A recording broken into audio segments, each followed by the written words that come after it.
ओम शांति। नमस्कार and a warm welcome to our series Aaina. खुद को जानने और पहचानने की श्रृंखला में आज हम बात करेंगे सहन शक्ति यानी टॉलरेंस पावर के बारे में। हमारे साथ हैं वरिष्ठ राजयोग शिक्षिका आदरणीय बीके पूनम दीदी जी। दीदी जी, आपका बहुत बहुत स्वागत है। दीदी, आजकल हर कोई किसी न किसी बात को सहन कर रहा है, चाहे किसी मजबूरी में, चाहे किसी की खुशी के लिए या किसी का मान रखने के लिए। वास्तव में सहन शक्ति या टॉलरेंस पावर की परिभाषा क्या है? ओम शांति। जीवन एक संग्राम है। इसमें अनेक प्रकार की परिस्थिति, उतार चढ़ाव, घटनाएं घटित होती हैं और हमें इस युद्ध स्थल में अपनी कमज़ोरियों पे विजय पानी है, परिस्थितियों से लड़ना है। हम जानते हैं सब कुछ हमारे मन अनुसार ना हुआ है ना होगा। सदा ही हमारी जीतो, सदा ही हमारी इच्छाएं पूर्ण हो, असंभव। लेकिन जब कुछ ऐसी बातें आती हैं तो हम अंदर से बहुत ज़्यादा क्रोधित हो जाते हैं, तनाव में आ जाते हैं, परेशान होते रहते हैं। हम जीवन की सच्चाइयों को स्वीकार नहीं कर पाते, एक्सेप्ट नहीं करते, तो हमारे अंदर एक कुंठा भी जन्म लेती है। तो यदि उस समय हम थोड़े समय के लिए सहन कर लें, धैर्य धारण कर लें, कुछ समय बाद हमें लगेगा हमारी विजय हुई है।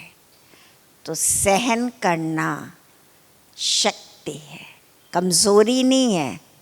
ये हमारी आंतरिक शक्ति है, जिसमें जितनी ज़्यादा सहन करने की शक्ति होगी, परिस्थिति को स्वीकार करने की शक्ति होगी और उसके लिए अपने अंदर एक जज्बा हो, मुझे इसमें विजय पानी है, मुझे किसी भी तरीके से सकारात्मक रहकर धैर्य धारण करके आगे बढ़ना है। तो ये आंतरिक शक्ति हमें सफलता की ऊंचाई पे भी ले जाती है। इसीलिए सहन शक्ति को सब गुणों का बादशाह कहा गया है। दीदी, जैसे आपने बताया कि जिसमें सहन शक्ति है वो एक बहुत बड़ा गुण है, वो सब गुणों का बादशाह है, पर हम सहन कैसे करें? संबंधों में जब हम देखते हैं किसी में कोई कमी कमज़ोरी है या गलती हुई, तो हम एकदम उबल जाते हैं, नाराज़ हो जाते हैं। तो ऐसे समय में उनकी कमियों के साथ हमारे अंदर सहिष्णुता चाहिए, सहन करने की शक्ति चाहिए। हम फिर उनको बाद में अपनी बात दें। उदाहरण के लिए आपके घर में पार्टी हो रही है, काफ़ी लोग आए हुए हैं और आपके घर में जो घर की मुखिया है वो चाय नाश्ते की ट्रे लेकर आती है, लेकिन टकरा कर वो ट्रे गिर जाती है। अब यदि उसके पार्टनर उस पर क्रोधित होते हैं, सबके सामने उसे जलील करते हैं कि तुम्हें देख के कार्य करना नहीं आता, क्या किया, सबके सामने कितनी बदनामी हुई, कपड़े खराब हुए, गंदगी फैली, तो ये क्या है? उसमें सहन शक्ति का अभाव है। सबके सामने ही उसने डांटना शुरू कर दिया। यदि उस समय वो उस बात को बर्दाश्त कर लेते, बर्दाश्त करके प्यार से कार्य लेते, कोई बात नहीं, हो गया, दोबारा ले आओ, गंदगी साफ हो जाएगी, चिंता की बात नहीं है। अब बाद में आपस में सुलह हो जाती, जो भी है। तो ये क्या है, उनमें सहन शक्ति थी,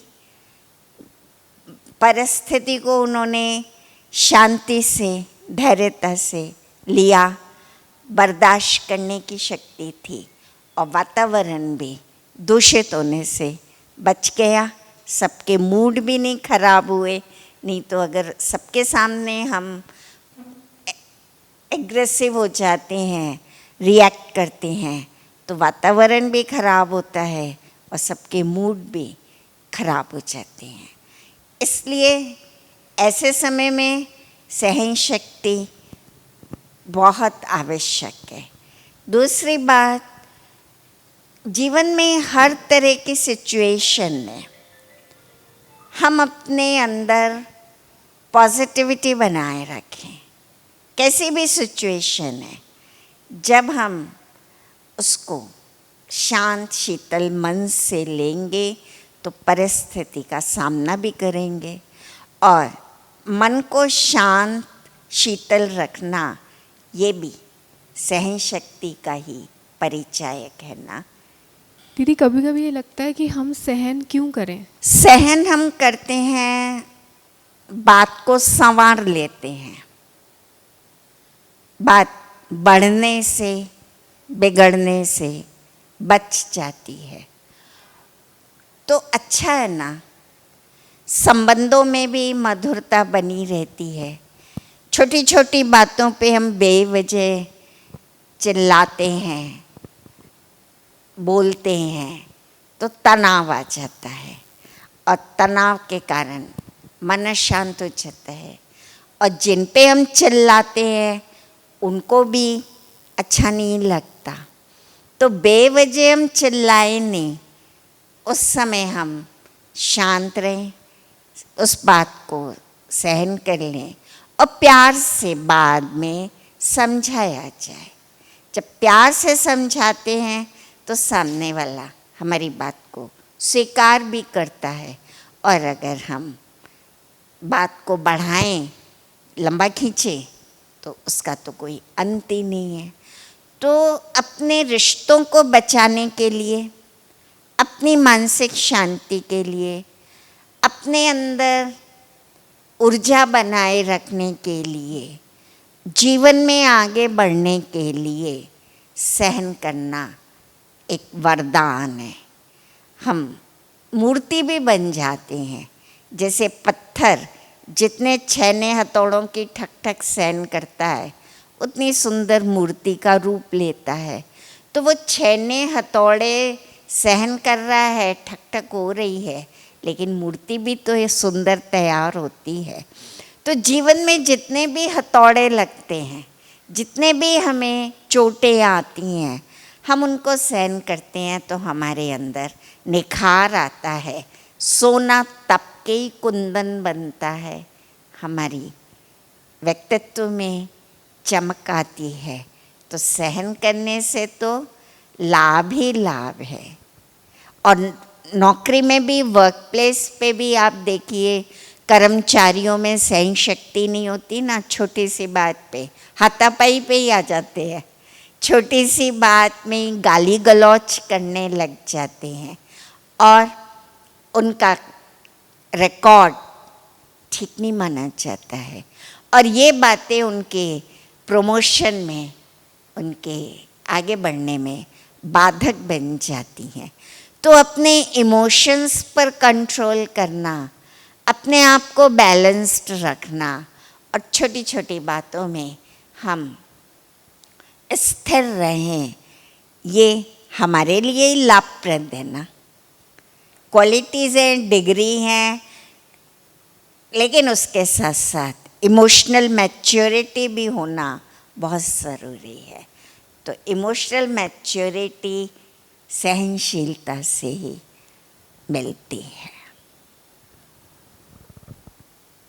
दीदी बहुत बार ऐसा होता है रिश्तों में, हम सोचते हैं कि मैं कब तक सहन करूं या मैं ही क्यों हमेशा सहन करूं, सामने वाला क्यों ना इस बात को सहन करे। तो ऐसे में क्या करें? हर आत्मा अपने अपने स्तर पे सहन करती है।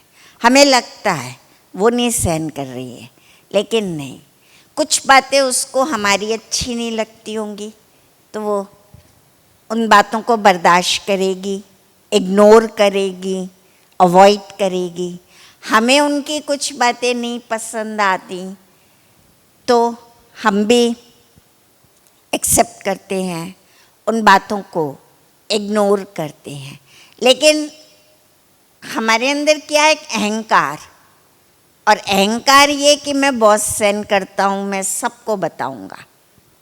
मैंने बहुत सहन किया, मेरे सामने बहुत बड़ी बड़ी बातें आई, लेकिन मैं बहुत दब के चलती हूँ, सहन करती हूँ। ये भी अपना एक अहम का प्रदर्शन है। कुछ नहीं है, सबके साथ होता है। तो हम ये एटीट्यूड बनाएं, बड़ी बात को छोटा करें ना कि छोटी बात को लंबा खींचा जाए, बड़ा किया जाए। और दूसरों की खुशी का भी ध्यान रखें कि अगर हम बार बार इरिटेट होंगे, बार बार ओवर रिएक्ट करेंगे तो सामने वाले की खुशी भी समाप्त होती है। तो दूसरों की खुशी के लिए भी हम बातों को इग्नोर कर जाते हैं, अवॉइड कर जाते हैं। इससे खुशनुमा वातावरण बन जाता है। तो हम ही नहीं सहन कर रहे हैं, हर आत्मा अपने अपने लेवल पर करती है, लेकिन हम प्रदर्शन में आ जाते हैं कि हम बहुत करते हैं। दीदी जैसे आपने बोला कि सहन करना बहुत ज़रूरी है, लेकिन हमें क्या क्या सहन करना चाहिए और क्या सहन नहीं करना चाहिए? बहुत अच्छा प्रश्न है आपका।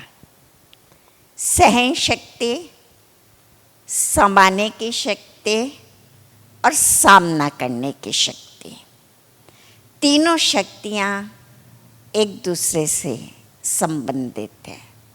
और हमें निर्णय लेना है कब सहन करें, कब हम समाएं और कब हम सामना करें।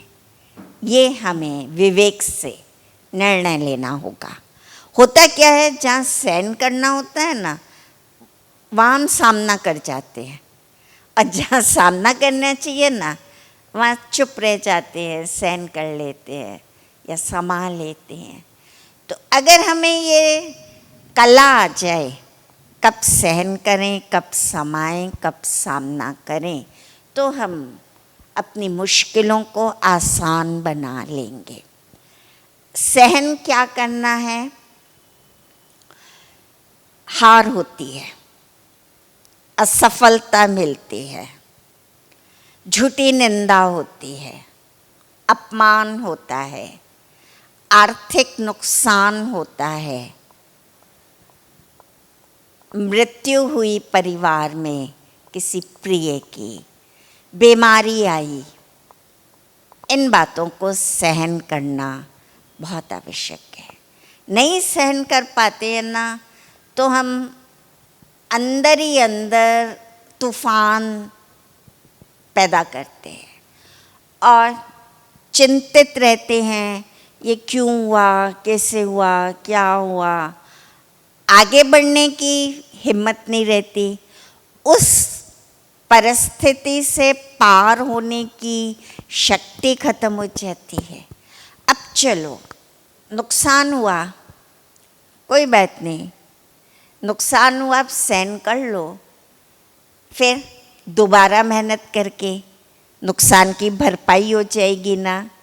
और आप चिंतित हो गए, व्यर्थ सोचने लग गए, ऊर्जा खत्म कर ली, तो आप भरपाई भी नहीं कर सकेंगे और जीवन ठहर जाएगा। इसी तरह बच्चा असफल हो जाता है इम्तिहान में, असफलता को वो नहीं बर्दाश्त कर पाता, तो गलत कदम उठाता है, सुसाइड करता है। लेकिन बच्चा अगर पॉजिटिव है, वो ये ले कि कोई बात नहीं, 1 साल बिगड़ा जीवन क्यों मैं ख़त्म करूं, फिर मैं मेहनत करूंगा, बार बार अभ्यास से, मेहनत से, लगन से आगे बढ़ूंगा, तो आगे वो सफलता पा लेता है। तो अगर उसने उस असफलता को नहीं बर्दाश्त किया, सहन नहीं किया, तो नुकसान किसका हुआ? बच्चे का ही। इसी तरह बिजनेस में लॉस होते हैं, बिजनेस के नुकसान को आप नहीं सहन कर पाते, आप अपनी मानसिक स्थिति को डिस्टर्ब कर लेते हैं, अपना संतुलन खो देते हैं, तो आगे आप दोबारा बिजनेस को कैसे खड़ा करेंगे? तो ऐसे समय में सहन कर लो, ये शक्ति अडॉप्ट करो, एक्सेप्ट करो, होता है, कोई बात नहीं, पुनः मैं प्रयास करूँगा, पुनः मैं सफल हो जाऊँगा। प्रिय की मृत्यु हुई, मृत्यु स्वाभाविक है, वस्त्र बदला है उसने, उसका इस शरीर से पार्ट पूरा हुआ, आगे वो पार्ट पे जाने आत्मा गई है। और आप अगर सहन नहीं कर पाते तो आप रोते ही रहते हैं, रोते ही रहते हैं, दुखी होते रहते हैं, 2 महीने, 6 महीने, साल गुजर जाता है, लेकिन आप अंदर से बहुत टूट जाते हैं। तो सहन करना चाहिए ना, ऐसे समय में उस बात को एक्सेप्ट करना चाहिए। कोई झूठी निंदा करता है तो हमारा मनोबल गिर जाता है, आत्मविश्वास टूट जाता है। झूठी निंदा की, हो सकता है उसने ईर्ष्या के कारण की है, मुझे गिराने के लिए की है, मैं उसकी बात को क्यों सोचूं, परवाह क्यों करूं, मैं इग्नोर करो ऐसे समय में। और आप अपने लक्ष्य पे ध्यान रखो, अपनी क्षमता योग्यताओं को बढ़ाओ।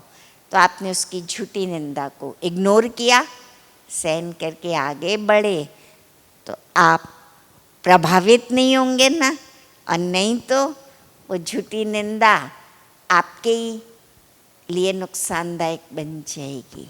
तो सहन जब हम इन परिस्थितियों में करते हैं, आगे बढ़ते हैं, हिम्मत आती है और लगता है ये कुछ नहीं है, ये तो बातें आती हैं। माँ बच्चे का कितना सहन करती है, बच्चे की कमी कमज़ोरी सहन करती है, लेकिन समा भी लेती है, फैलाती नहीं है बच्चे की बातें ना, पति को भी नहीं बताएगी बच्चे की गलती, समा लेगी और अपने स्तर पर सुधारने की कोशिश करेगी ना। तो समाना भी जरूरी है। आज हम चाहते हैं मेरी कमियों को उजागर ना किया जाए, मेरी गलतियों को फैलाया ना जाए, तो हम भी तो दूसरे की गलती को समाए ना, क्यों उजागर करें, क्यों नमक मिर्च लगा के उसको बढ़ाएं।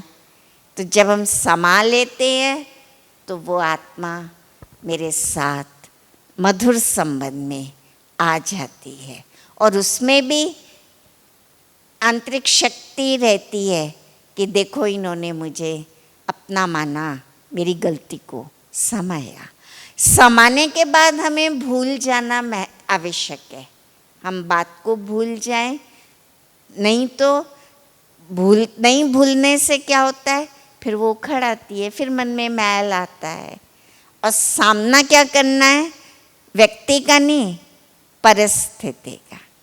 कोई भी परिस्थिति आती है, सामना करो, अत्याचार का, अन्याय का, दुर्घटना हो जाती, सामना करो। कई बार महिलाएं क्या गलती करती हैं, जहाँ समाना है, सहन करना है ना, वहाँ लड़ पड़ती हैं, सामना करने लग जाती हैं।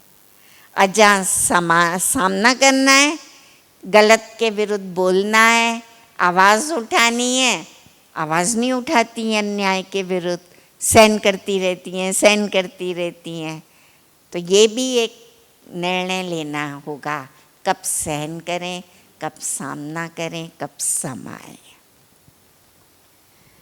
दीदी कई बार ऐसा होता है कि हमें पता है कि हमें सहन करना है और हम सहन करने की कोशिश भी करते हैं, पर चाहते हुए भी हमसे सहन नहीं हो पाता। ऐसी परिस्थिति में हम क्या करें? हमारे अंदर आत्मिक शक्ति नहीं है, तो आप मेडिटेशन करो, 100 मान बढ़ाओ, 100 मान ये बढ़ाओ, मैं सहनशील आत्मा हूँ, ठीक है, कुछ भी नहीं है, बातें तो होती हैं, मैं विजयी हूँ, मेरा विजय जन्म से अधिकार है और सब कुछ मेरे मन मुताबिक तो नहीं होगा, मुझे दूसरों के भी स्वभाव संस्कार को समझना है, हर आत्मा का पार्ट है। अब मेडिटेशन आप करोगे, 100 मान में रहोगे, तो आप में शक्ति आ जाएगी और आप बातों को सहज रूप से लोगे। अध्यात्म हमें इसमें मदद करता है। आज दीदी से बात करके हमने ये जाना कि सहन शक्ति कोई कमज़ोरी नहीं बल्कि एक बहुत बड़ी शक्ति है। हमने ये भी जाना कि हमें किन परिस्थितियों में सहन करना है और किन परिस्थितियों का सामना करना है। यदि हम अपने जीवन में छोटी छोटी बातों को सहन करेंगे और संभालेंगे तो हमारा जीवन बहुत ही सरल और मधुर हो जाएगा। दीदी आपका बहुत बहुत शुक्रिया। इसी के साथ हम आपसे इजाज़त लेते हैं।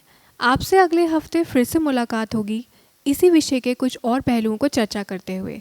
तब तक के लिए ओम शांति।